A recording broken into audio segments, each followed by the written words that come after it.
Assalamualaikum warahmatullahi wabarakatuh. Selamat malam Ibu-ibu, apa kabar? Semoga kita semua sehat nggih, meskipun dalam situasi pandemi ini. Ya, Selamat datang kami ucapkan kepada Ibu yang telah meluangkan waktunya untuk bergabung bersama kami di malam hari ini. Sebelumnya, perkenalkan saya Tiara Chandra Mega Mustika dan rekan saya Fitri Romatulaili yang akan memandu jalannya kegiatan kali ini. Sebelum kita memasuki acara inti, mungkin saya persilahkan untuk ibu-ibu yang masih belum mengisi absensi, monggo untuk segera mengisi absensi. Terima kasih. Ibu-ibu mungkin bisa langsung saja kita mulai, tapi sebelumnya saya membacakan skema kegiatan kita malam ini. Kegiatan bertujuan untuk mengukur pengetahuan ibu-ibu terhadap permasalahan stunting. Kami akan memberikan beberapa pertanyaan dan pernyataan yang bisa dijawab sesuai dengan pengalaman dan pengetahuan ibu-ibu. Jawaban dari ibu akan dibantu penulisannya di Jamboard yang terlihat di layar oleh Mbak Salsa. Jika ibu-ibu ada yang terkendala dan tidak bisa on mic, bisa menuliskan di room chat. Mohon ibu-ibu bisa menjawab sejujur-jujurnya dan santai saja. Karena skema kegiatan sudah disampaikan oleh Mbak Fitri, kita langsung saja menuju ke acara inti. Baik, ibu-ibu, kami akan menyampaikan beberapa pertanyaan. Kita mulai saja, nggih. Silahkan untuk Mbak Fitri. Terima kasih, Mbak. Baik, langsung saja ke pertanyaan pertama.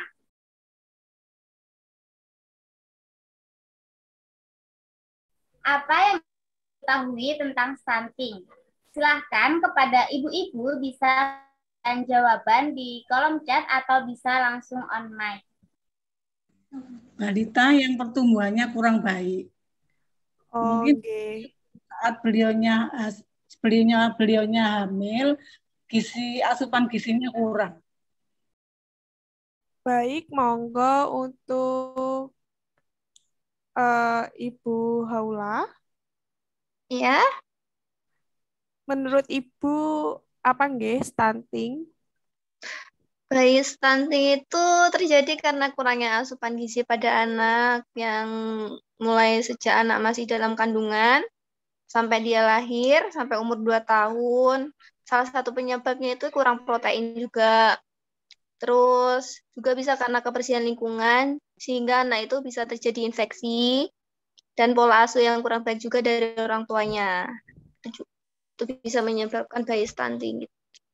Wah, sangat lengkap, nggih, Bu Haula. Terima kasih. Selanjutnya, Ya, sama-sama. saya juga lihat di kolom chat ada Ibu Firma juga sudah memaparkan bahwasanya stunting yaitu pertumbuhan anak yang tidak sesuai dengan usianya.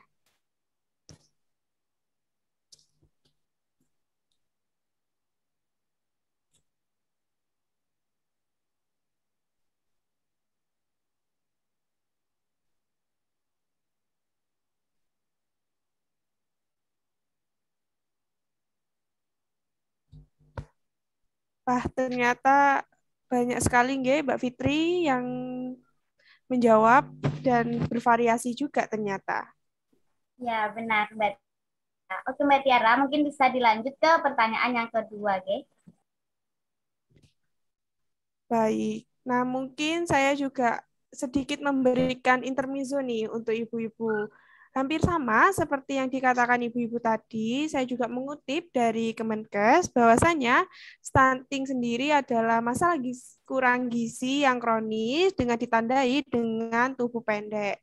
Nah, penderita stunting sendiri umumnya rentan terhadap penyakit, lalu memiliki tingkat kecerdasan di bawah normal serta produktivitas yang rendah. Tingginya angka stunting ini dalam jangka panjang juga akan berdampak pada kerugian ekonomi bagi Indonesia. Nah, kira-kira nih, ibu-ibu sekalian, apa sudah mengetahui nggih faktor apa saja yang bisa mempengaruhi terjadinya stunting?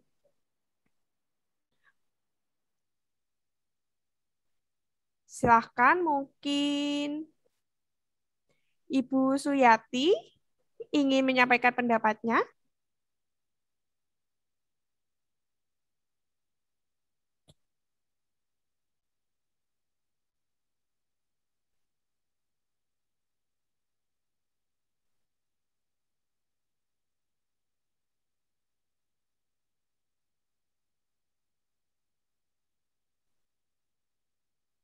Oke, Mbak Tiara, tadi sempat di-spill juga waktu kita tanya apa stunting. Tadi di-spill kalau penyebab stunting itu salah satu pola asuh, terus asupan gizi, dan juga ada si.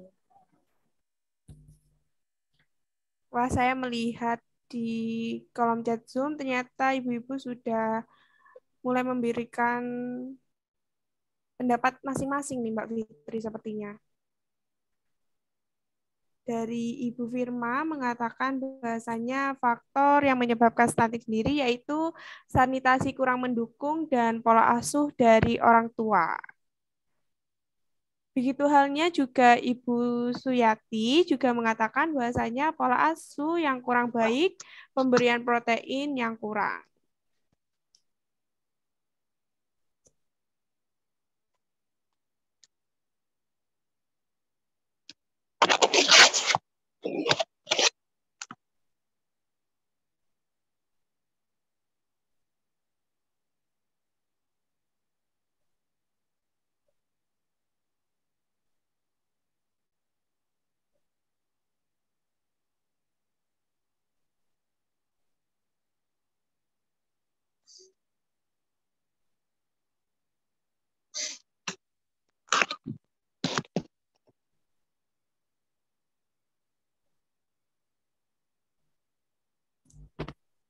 Nah, ternyata ini juga ada dari Ibu Kori Andawia yang mengatakan bahwasanya faktor yang mempengaruhi itu ada dari asupan gizi selama masa kehamilan sampai pola gizi dari anak.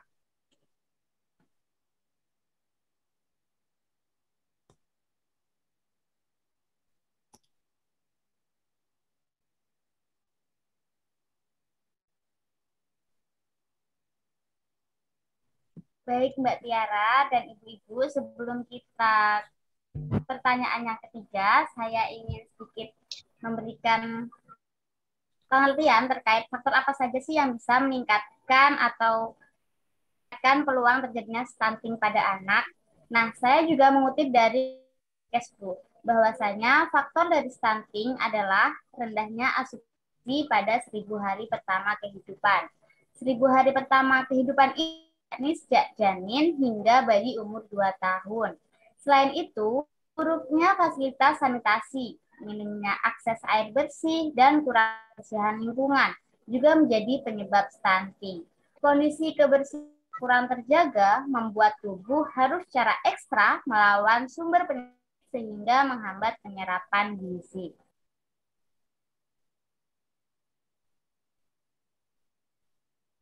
Nah, karena ibu-ibu sendiri sudah memberikan beberapa pendapat, mungkin bisa saya lanjutkan. Pertanyaan selanjutnya,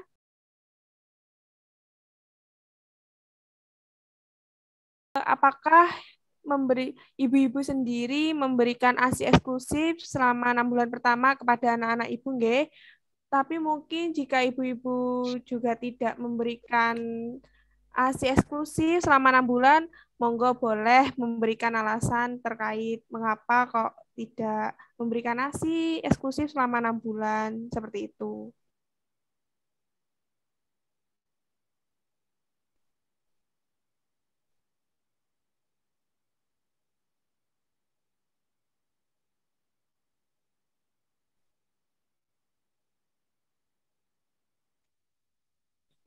Baik, mungkin saya ingin mendengar pendapat dari Ibu Risa Rosita. Apakah Ibu memberikan ASI eksklusif selama 6 bulan kepada anak Ibu?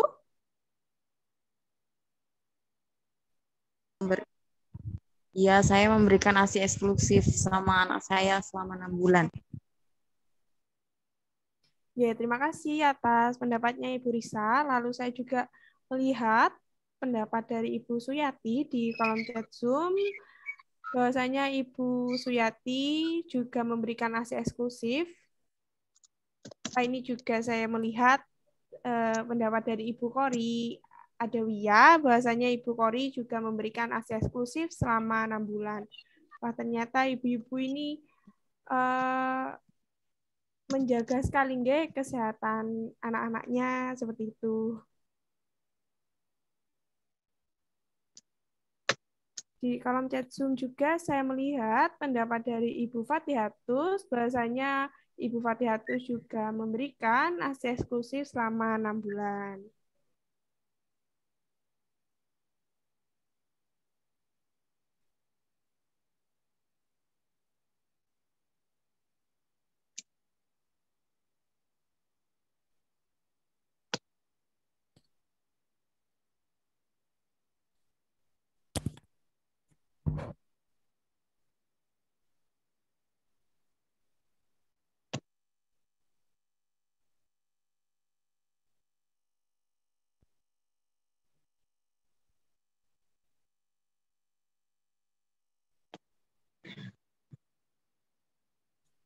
Mungkin saya juga ingin mendengar jawaban dari Ibu Rahmadina.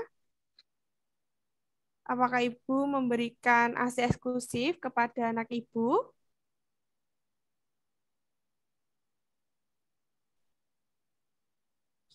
Wah, ternyata Bu Haulah juga memberikan ASI eksklusif selama 6 bulan.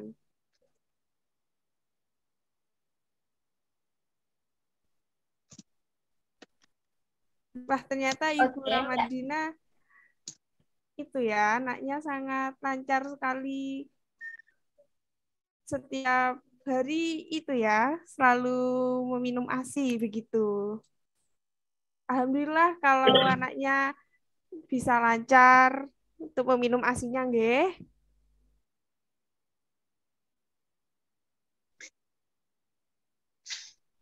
oke Mbak Tiara, kita lanjut saja.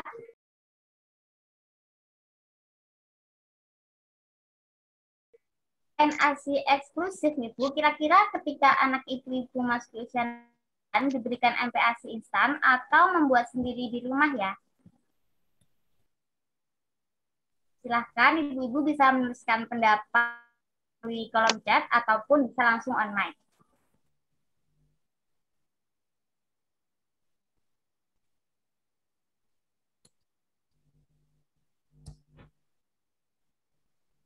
Wah, kalau boleh tahu dulu Ibu Kori saat membuat empasi biasanya sering membuat empasi bagaimana nggih Bu? Atau mungkin nugget, atau mungkin kreasi dari mie, atau bagaimana nggih Ibu Kori?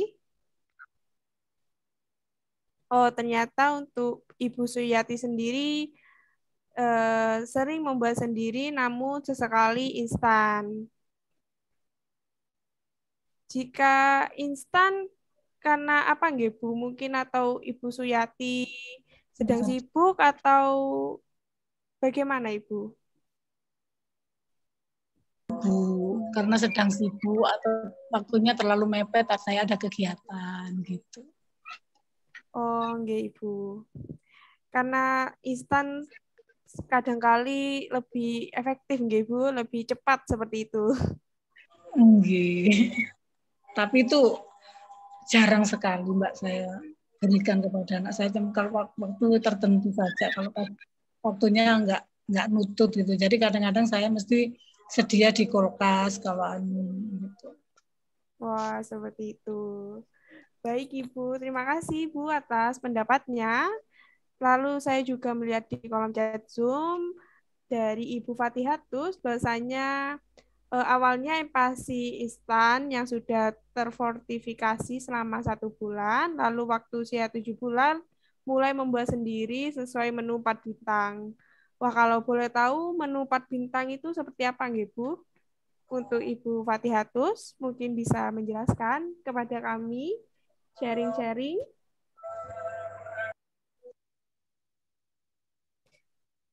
Begitu juga ini saya lihat di kolom chat Zoom dari Ibu Haula, bahasanya sesekali membahas sendiri, tapi lebih sering beli empati jadi, seperti itu.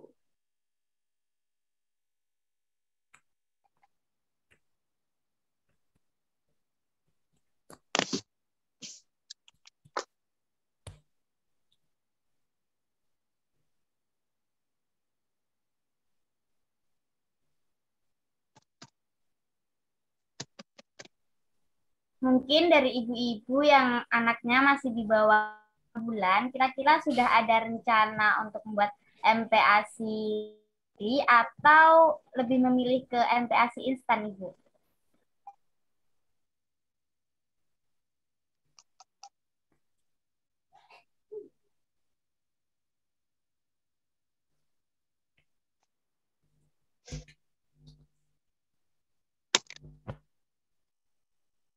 Nah, mungkin ibu-ibu ini seringkali seperti pendapat dari Ibu Suyati tadi, bahasanya sesekali instan karena sibuk ya, Mbak Fitri.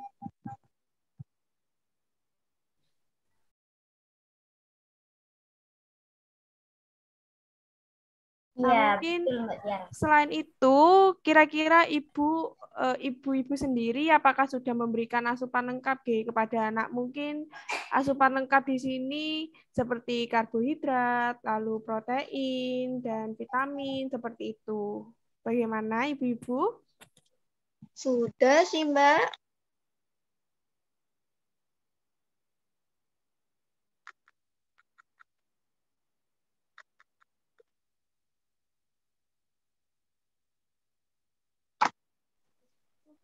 Ya, kalau saya sudah memenuhi menu 4 bintang itu yang terdiri dari karbohidrat, protein, vitamin, lemak, Wah, dan juga mineralnya. wah sungguh lengkap, Bu. Nggih. Mungkin bisa memberi contoh, Bu, biasanya yang sering Ibu masak apa, nggih? Kalau boleh sharing. Biasanya, ya kalau dulu itu dari nasi, terus protein hewaninya, ayam, biasanya kalau enggak juga daging, ada protein nabati juga, kadang tahu atau tempe, kadang juga buncis. Setelah itu pakai sedikit minyak, terus biasanya ya udah gitu-gitu aja, Mbak. Kadang juga bikin sayur sop gitu. Yang penting anak-anaknya lahap, Bu. Iya. Oke, sepertinya untuk ibu-ibu lain juga berpendapat yang sama, seperti Ibu Risa Rosita, lalu Ibu Suyati, juga Ibu Kori, dan Ibu Haula, bahwasanya ibu-ibu ini sudah memberikan makanan dengan gizi yang lengkap, seperti itu. Wah, Mbak Fitri, ternyata ibu-ibu ini sangat menjaga sekali nggih kesehatan dari anak-anak mereka masing-masing, begitu.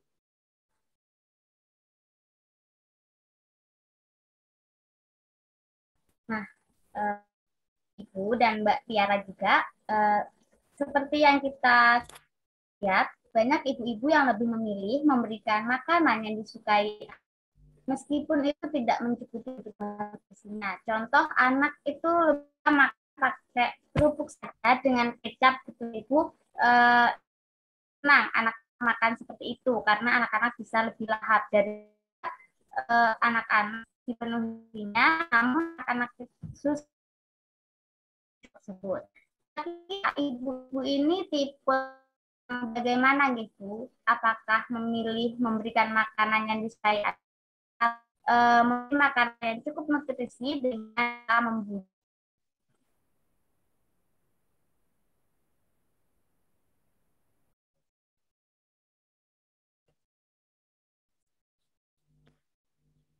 Mungkin saya ingin mendengar pendapat dari Ibu Rahmadina. Bagaimana, nggih? Apakah Ibu lebih sering memberikan makanan yang disukai atau ya sudah diberi makanan yang anak-anak suka seperti entah itu chicken, entah itu ya makanan-makanan yang kurang bergizi seperti itu.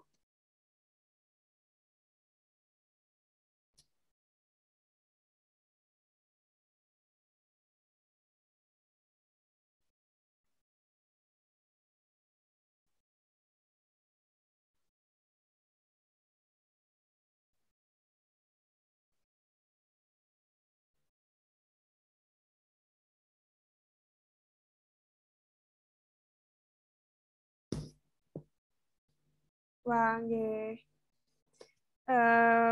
Ada pendapat dari Ibu Korea Dewi ya, bahasanya gizi apapun itu sebenarnya ada di semua makanan. Kalau lagi suka makan, ya saya berikan makanan favoritnya. Kalau boleh tahu Ibu, apa nggih makanan favorit dari anak Ibu? Kalau anak saya sukanya makanan-makanan yang agak creamy, kayak gitu-gitu itu. Mungkin kadang pasta, sesuatu yang banyak keju sama krim-krimnya. Wah, saya juga jadi lapar nih Bu, karena sedang membahas makanan seperti ini.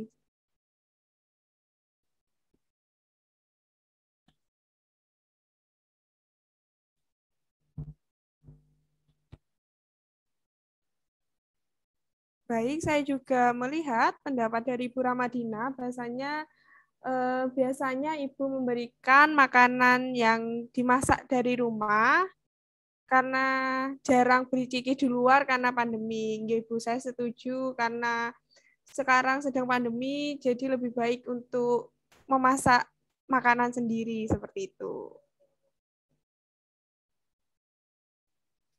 Saya juga melihat dari Ibu Suryati juga bahasanya memberikan makanan yang mencakupi nutrisi dengan cara membuat sendiri.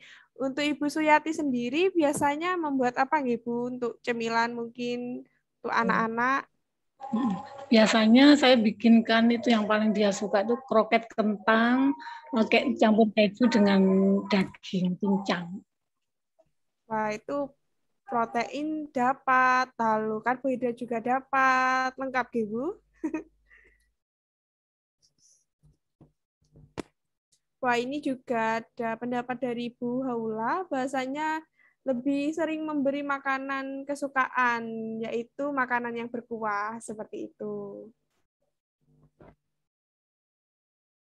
Wah, Ibu Fatihah itu juga sukanya ini, membuat bola-bola nasi daging dari keju. Wah, ini karbohidrat dapat, protein juga didapat, lalu lemak juga didapat. Ini gizinya seimbang gitu.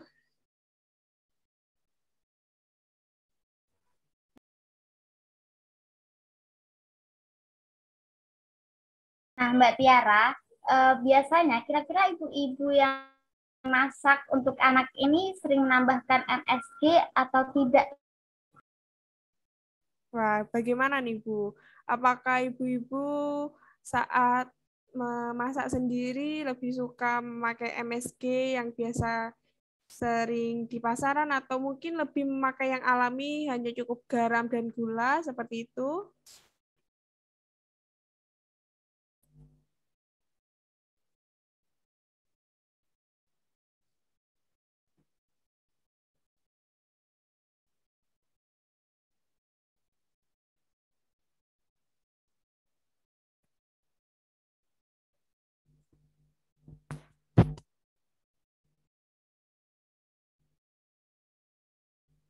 Nah, ini Ibu Kori lebih suka memakai kaldu jamur.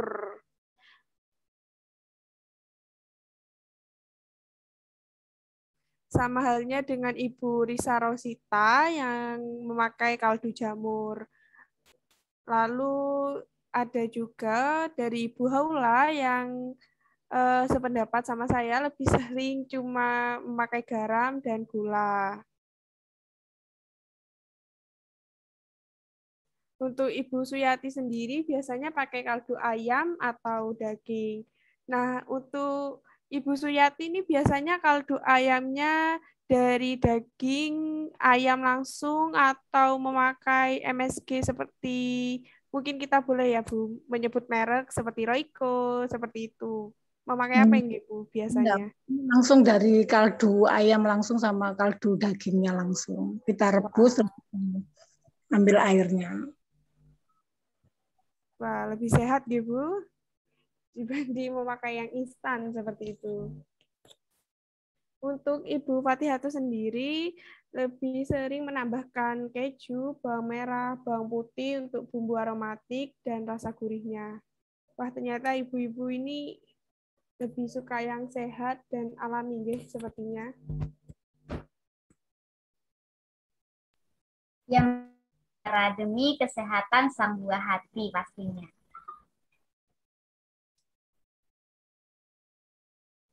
Oke, Mbak Tiara, bisa dilanjutkan ke pertanyaan berikutnya.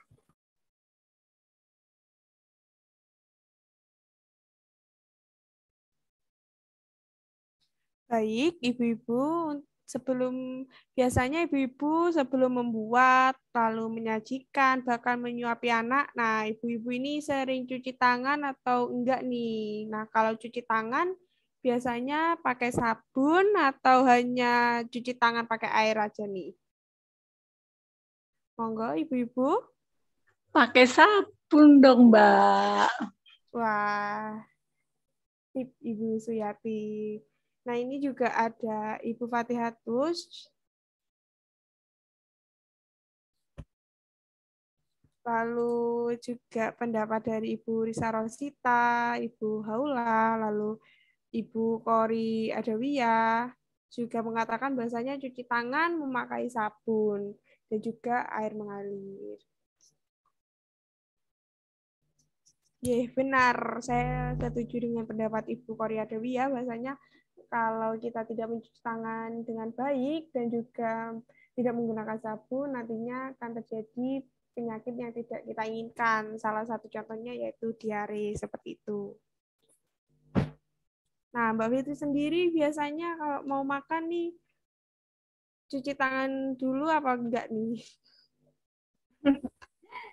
Cuci tangan, Tiara, apalagi kan saat ini kita berada di masa pandemi, jadi juga cuci tangan itu sangat dianjurkan, apalagi harus menggunakan sabun.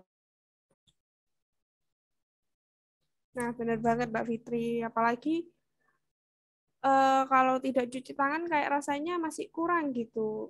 Kayak masih kotor gitu. Apalagi sekarang di saat pandemi seperti ini, emang kita harus dianjurkan sering-sering untuk mencuci tangan dengan air mengalir. Setelah itu juga memakai sabun untuk selain agar lebih bersih, juga di masa pandemi seperti ini kita bisa memutus rantai mata penularan COVID-19.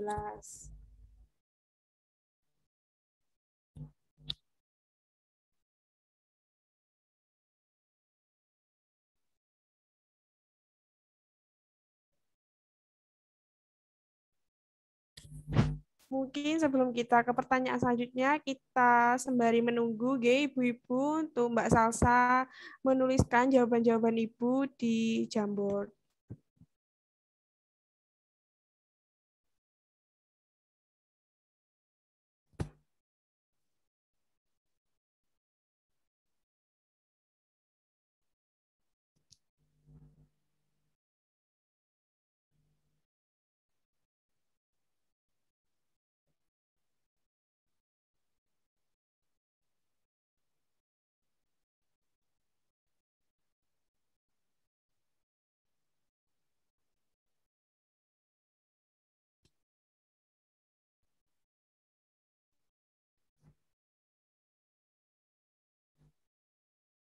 Nah, Mbak Fitri, mungkin kita bisa lanjut ke pertanyaan selanjutnya.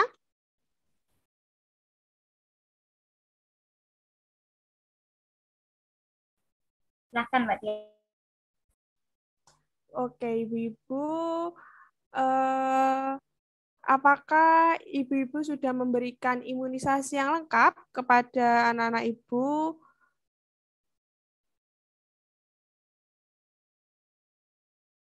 Bagaimana ibu-ibu? Monggo untuk berpendapat.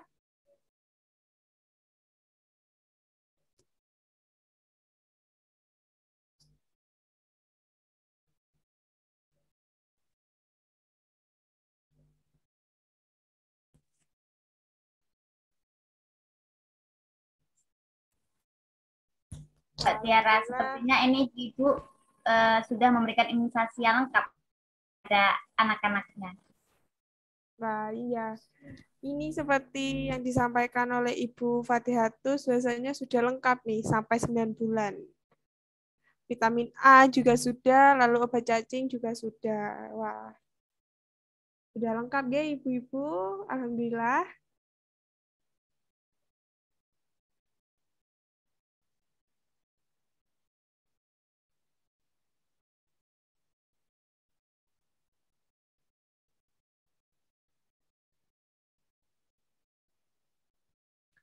Baik, Ibu-Ibu, mungkin kita lanjut ke pertanyaan selanjutnya.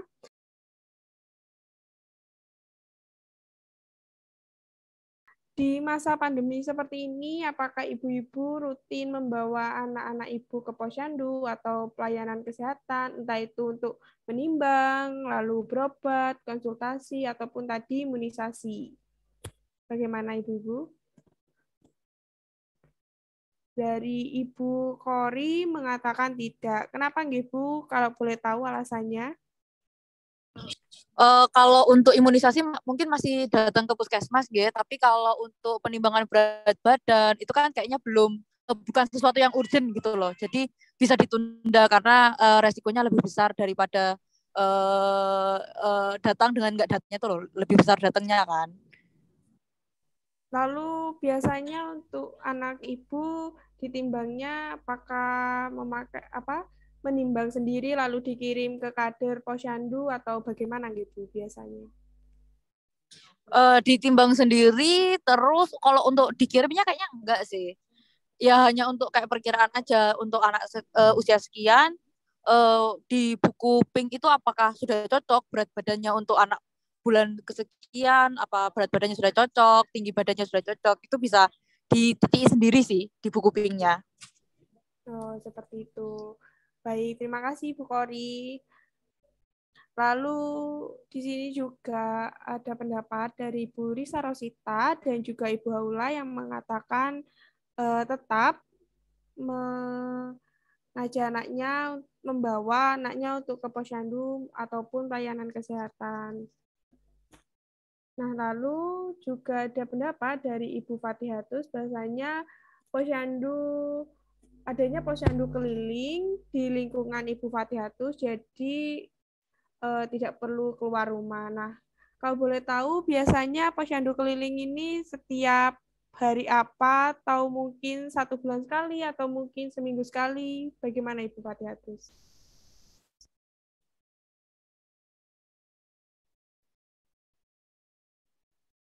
Oh, sebulan sekali, nggih.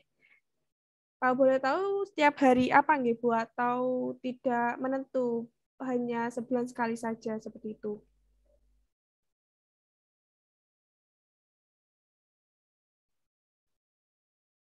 Ini juga ada pendapat dari Ibu Suyati bahasanya tidak membawa anaknya ke posyandu, alasannya karena posyandu masih tutup.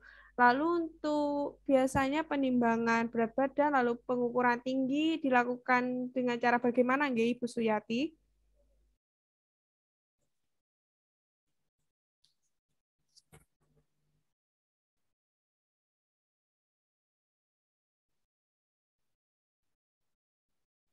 Ibu Suyati, apakah ada kendala jaringan? Oh, oh begitu Ibu. Ternyata ditimbang lalu diukur ke bidan praktik seperti itu, Ibu. Nah, Mbak Fitri, selanjutnya pertanyaannya apa nih?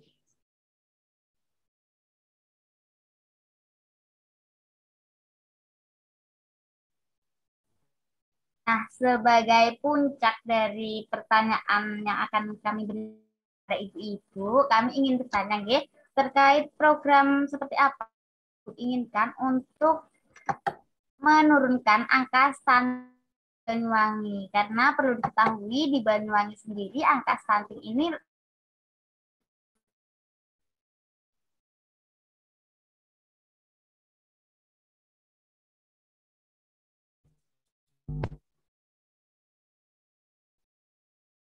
Mungkin saya ingin mendengar pendapat dari Ibu Fatihatus.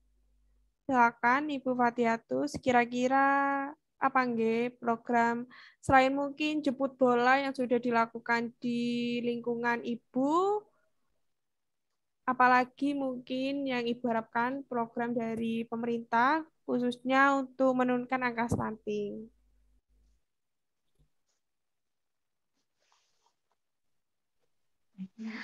Eh,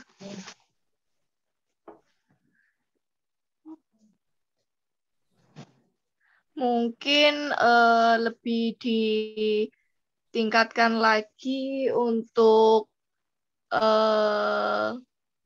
apa ya, dari itu loh, dari pihak kesehatannya, puskesmasnya lebih memperhatikan lagi tiap-tiap posyandu gitu.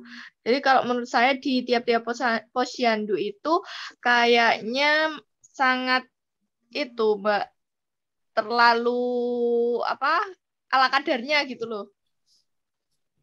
Gitu. Ya, Ibu, mungkin Jadi ya silakan. Jadi kayak kurang sempurna, kurang ditingkatkan lagi untuk pelayanan posyandunya gitu.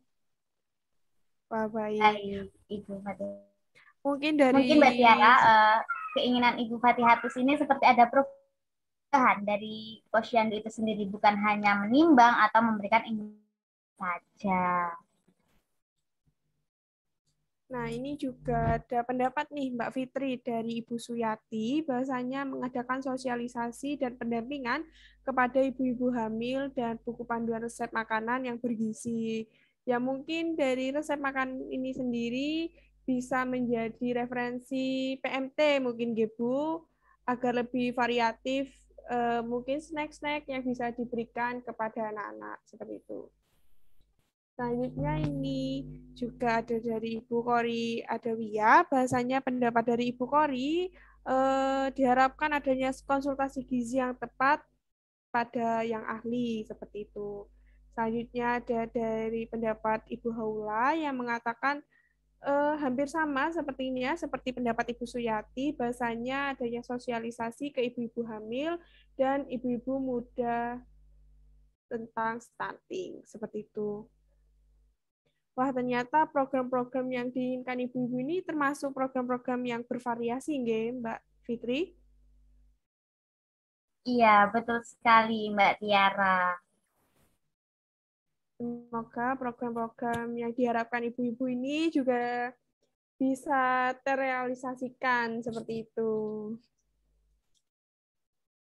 Nah, karena sepertinya waktu juga telah menunjukkan pukul 7, mungkin ibu-ibu juga sudah ingin beristirahat, deh. Gimana kalau kita sudah ini tanya jawabnya, Mbak Fitri? Iya Mbak Tiara, boleh sekali.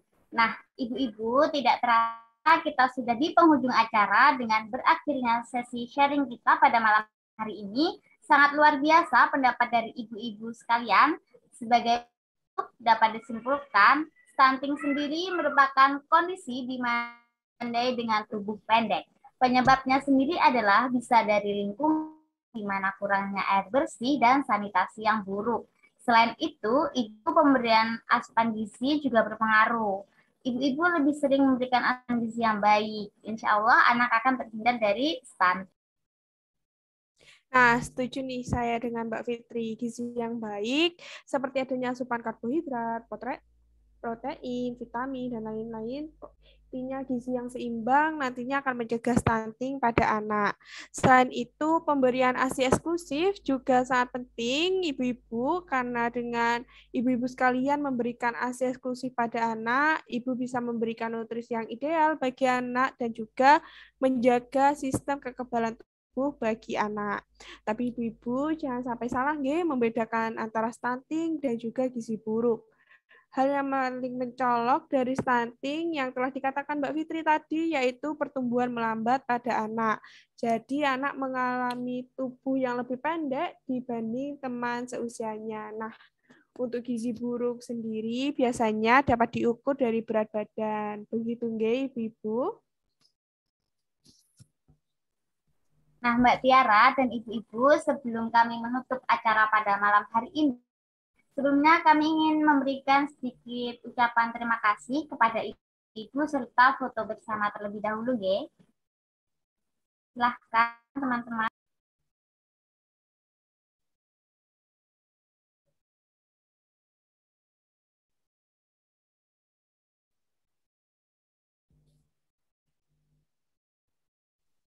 Baik, terima kasih Mbak Fitri. Mungkin saya akan mengambil alih untuk sesi foto bersama kali ini ya. Kepada ibu-ibu, dimohon untuk on cam sebentar karena ada sesi foto, nggih.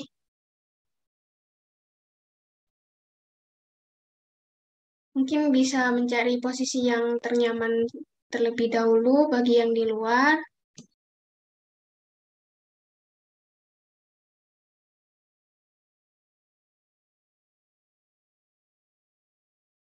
Baik, saya akan mulai sesi foto bersamanya. 1, 2, 3.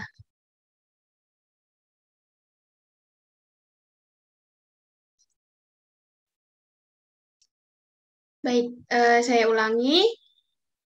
1, 2, 3. Terima kasih. Terima kasih kembali untuk Mbak Agnes. Oke, Mbak Fitri, karena kita juga sudah foto bersama, jadi kami ingin mengucapkan terima kasih yang sebesar-besarnya kepada ibu-ibu yang telah meluangkan waktunya bersama kami. Nah, kami mohon maaf jika ada kata maupun perbuatan yang kurang berkenan di hati ibu-ibu. Akhir kata, terima kasih dan wassalamualaikum warahmatullahi wabarakatuh.